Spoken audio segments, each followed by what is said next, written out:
মুসলিম শরীফের মধ্যে হাদিস আসছে, আল্লাহর রাসূল সাল্লাল্লাহু আলাইহি ওয়াসাল্লাম বলেন, ইদা মাতাল ইনসান ইনকাতা আমালুহু ইল্লা মিন সালাস। একজন মানুষ যখন মৃত্যুবরণ করে তখন তার সমস্ত নেক আমলের দরওয়াজাগুলো বন্ধ হয়ে যায়, ইল্লা মিন সালাস, তবে তিনটা নেক আমলের দরওয়াজা বাকি থাকে। এক নাম্বার হলো সাদাকাতুন জারিয়া।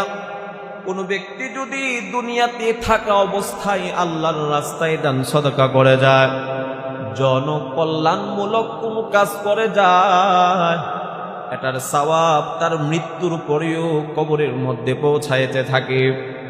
দুই নাম্বার হলো আও ইলমিন ইউনতাফাউ বিহি।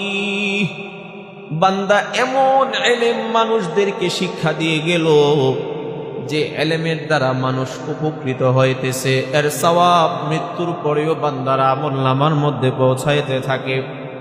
তিন নাম্বার, আল্লাহর রাসূল বলেন, ওয়ালাদুন সালিহিন ইয়াদউ লাহ।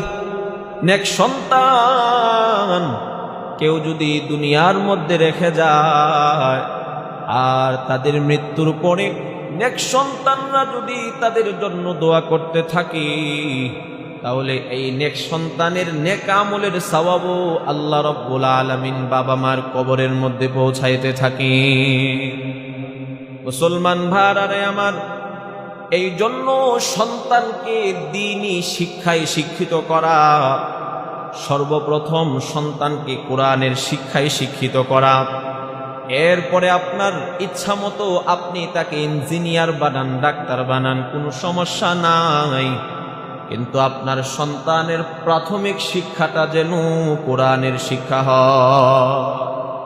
তা না হলে এই সন্তান কিয়ামতের ময়দানে আপনার বিরুদ্ধে আল্লাহ রাব্বুল আলামিনের কাছে অভিযোগ করবে।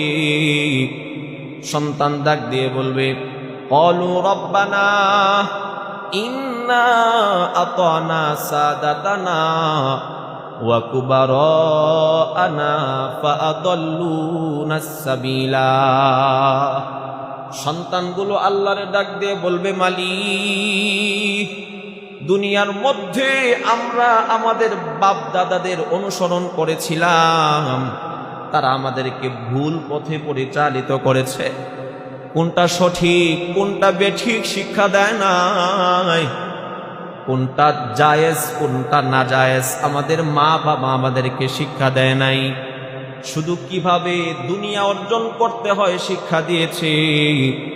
রব্বানা আতিহিম দিফাইনি মিনাল আযাব। আল্লাহ, আজকে আমাদেরকে আপনি যতটুকু আযাব দিবেন এর চাইতে দ্বিগুণ শাস্তি আমাদের বাবা মাকে আপনি দেন। সন্তান বাবা মার বিরুদ্ধে আল্লাহর কাছে মামলা দায়ের করবে। আল্লাহর রাসূল বলেন, তখন সন্তানগুলো বাবা মায়ের বুকে পাড়া দিয়ে এরপরে জাহান্নামে ঢুকবে। এই জন্য আল্লাহ রাব্বুল আলামিন পবিত্র কোরআনের মধ্যে বলেন, ইয়া আইয়ুহাল্লাযীনা আমানু কু আনফুসাকুম ওয়া আহলিকুম নারা। এই দুনিয়ার ঈমানদারগণ শুনো, তোমরা নিজেরা জাহান্নামের আগুন থেকে বাঁচো এবং তোমাদের সন্তান সন্ততিকেও জাহান্নামের আগুন থেকে বাঁচাও। এই আয়াতের ব্যাখ্যায় তাফসীরের কিতাবের মধ্যে আসছে আমরা কিভাবে আমাদের সন্তানদেরকে জাহান্নামের আগুন থেকে বাঁচাইব। আল্লাহর রাসূল বলেন, প্রত্যেকটা বাবা মায়ের দায়িত্ব হলো সন্তানকে মানুষের মতো মানুষ বানানো, দুই নাম্বার সন্তানকে ইলমে দ্বীনের শিক্ষা দেওয়া।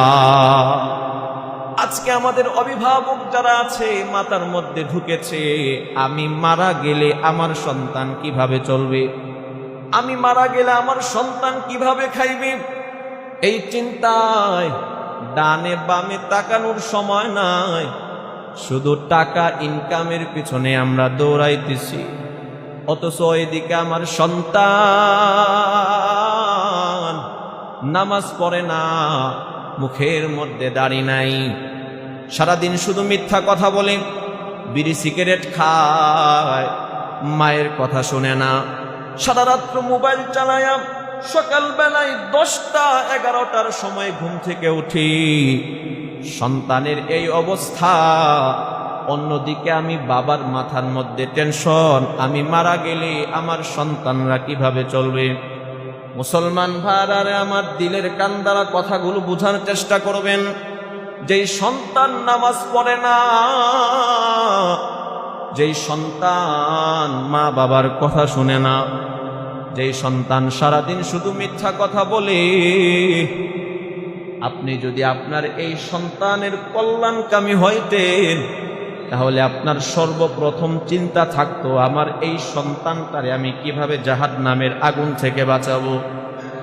এটা থাকতো আপনার প্রথম চিন্তা। কারণ দুনিয়া এটা তো খেয়ে না খেয়ে চলেই যাবে। দুনিয়ার মধ্যে কোনো মানুষ এমন নাই যারা না খেয়ে মৃত্যুবরণ করেছে। কারণ সকলের রিজিকের জিম্মাদারি স্বয়ং আল্লাহ রাব্বুল আলামিন নিজে গ্রহণ করেছেন। আল্লাহ রাব্বুল আলামিন বলেন, ওয়ামা মিন দাব্বাতিন ফিল আরদি ইল্লা আলাল্লাহি রিজকুহা।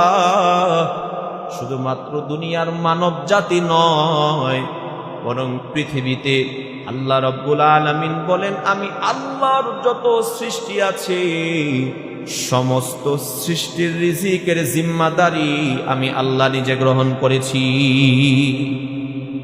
এই জন্য আমাদের প্রথম দায়িত্ব থাকবে, আমার সন্তানের দুনিয়ার জীবনের চাইতে আমার সন্তানের আখিরাতের জীবনটা যেন সুন্দর হয়। সন্তানকে দ্বীনি শিক্ষায় শিক্ষিত করা, এর অনেক ফজিলত, অনেক ফায়দা। মুসলমান ভাইরা আমার, ইবনে মাজাহ শরীফের মধ্যে হাদিস আসছে, আল্লাহর রাসূল সাল্লাল্লাহু আলাইহি ওয়াসাল্লাম বলেন, মা ইউরিদিল্লাহু বিহি খায়রান ইউফাক্কিহু ফিদ্দীন। যার ব্যাপারে আল্লাহ রাব্বুল আলামিন কল্যাণ চান, তাকে আল্লাহ রাব্বুল আলামিন দ্বীনের সঠিক বুঝদান করেন। ইলমের গভীরতা আল্লাহ রাব্বুল আলামিন দান করেন। অন্য আয়াতে আল্লাহ রাব্বুল আলামিন বলেন, ওয়াল্লাযীনা আমানু মিনকুম ওয়াল্লাযীনা উতুল ইলমা দারাজাত। আল্লাহ রাব্বুল আলামিন বলেন, যারা ঈমান আনলো এবং ইলমি দ্বীন অর্জন করলো, তাদের মর্যাদা আমি আল্লাহ নিজে বাড়ায়া দিব। আল্লাহ রাব্বুল আলামিনের ওয়াদা, যারা ইলমি দ্বীন শিক্ষা করবে তাদের মর্যাদা আল্লাহ রাব্বুল আলামিন বহু গুণে বাড়ায়া দিবেন। আল্লাহর রাসূল সাল্লাল্লাহু আলাইহি ওয়াসাল্লাম হাদিসের মধ্যে বলেন, ফজলুল ইলমি খায়রুম মিন ফজলিল ইবাদাহ। নফল ইবাদতের চাইতে ইলমি দ্বীন অন্বেষণ করার ফজিলত অনেক গুণ বেশি। তিরমিজি শরীফের মধ্যে হাদিস আসছে, হযরতে আবু দারদা রাদিয়াল্লাহু তাআলা আনহু থেকে হাদিস বর্ণিত। তিনি বলেন, আল্লাহর রাসূল সাল্লাল্লাহু আলাইহি ওয়াসাল্লাম বলেন, মান সালাকা তরিকান ইয়ালতামিসু ফীহি ইলমান সাহহালাল্লাহু লাহু তরিকান ইলাল জান্নাহ। দুনিয়ার মানুষ শোনো, আমার কোন উম্মত যদি ইলমি দ্বীন শিক্ষা করার জন্য ঘর থেকে বের হয়, আল্লাহ রাব্বুল আলামিন তার জন্য জান্নাতের রাস্তাকে সহজ করে দেন। ওয়া ইন্নাল মালাইকাতা লা তাদহু আজনিহাতাহা রিদান লিতালিবিল ইলম। আল্লাহর রাসূল বলেন, আল্লাহ রাব্বুল আলামিনের রহমতের ফেরেশতারা তাদের নূরের ডানাগুলো ওই তালেবে ইলমের পায়ের নিচে বিছায়া দেয়। এই যে আমরা মসজিদের মধ্যে আসলাম, আমাদের যদি নিয়ত থাকে আমরা মসজিদে আসে দ্বীনি কিছু কথা আলোচনা শুনব, তাহলে আমরাও তো তালেবে ইলম। যদি এই নিয়তে আমরা মসজিদে এসে থাকি, তাহলে আমাদেরকেও আল্লাহ রাব্বুল আলামিন এই মর্যাদা দান করবেন। আল্লাহর রাসূল বলেন, ওয়া ইন্না লিতালিবিল ইলম ইয়াস্তাগফিরু লাহু মান ফিস সামাওয়াতি ওয়াল আরদ যারা ইলমে দ্বীন শিক্ষা করে তাদের জন্য আসমান এবং জমিনের মধ্যে যা কিছু আছে সবাই তার জন্য দোয়া করতে থাকে। হাত্তাল হিতান ফিল মা, আল্লাহর রাসূল বলেন এমনকি সমুদ্রের মাছগুলো পর্যন্ত তালিবে ইলমের জন্য দোয়া করতে থাকে।